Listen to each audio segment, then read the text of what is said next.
Hey everybody, and welcome to another episode of Deckin Around Deck Specs. Today, we're going to be taking a look at the Falcon Playing Cards from JP Games Ltd.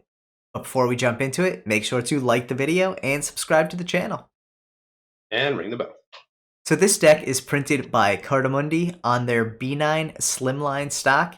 It is part of an unspecified print run and is the sequel to JP Games' Cobra deck.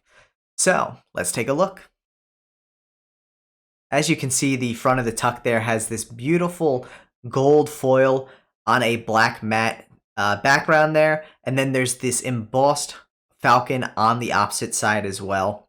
It's a relatively plain tuck, but the accent touches on it really do make it pop. You can see the back design is similar in style to that of the Cobra. It has that kind of falcon imagery to it, but very monochromatic. And being a B9 Slimline stock, you can see how well this handles. It fans beautifully, springs beautifully, just feels really good in hand. So then we have the gold metallic ink across this deck, which I think is absolutely perfect. It really makes a lot of this pop. It gives such a great look to the court cards, but also that ace of spades. It just looks phenomenal. Yeah, Katamani does such a great job with their metallic ink. Yeah, it's funny because like USPCC metallic ink, you have to catch the right light for it to shine through the way you want it to. But I feel like with Cardamundi's metallic ink, something about it just pops so much better. Yeah, no, for sure. I love the colors Yeah. with the gold and the red. So this deck is really intended to be an everyday carry, so what you'll see here, obviously, other than the metallic ink and the custom ace of spades, is a relatively standard deck of cards. Great for an everyday carry for a magician, or for someone who just really appreciates a simple deck. I think the back design is, while, relatively monochromatic, is still pretty intricate without causing too much of a concern for a spectator. You have these really cool matching jokers. The variation is in the font there, the color of the font more so than the imagery itself. Then you have a double backer there and a blank face card as well as gaff cards. And again, you can see that back design. It really is just a very nicely done, thin line, monochromatic design.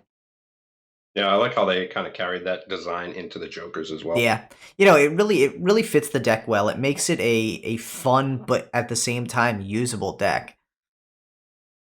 Yeah, I mean the Cobra deck was really a hit, and I think it was a smart move for them to kind of come out with this deck that kind of followed that suit. Absolutely. I think they definitely did a good job with following up the Cobra with another great kind of iconic animal as well. Like the Cobra deck really just popped so much that it was I'm sure it was tough to figure out what the next animal would be to have that same or similar impact, and I think they did a great job with the Falcon.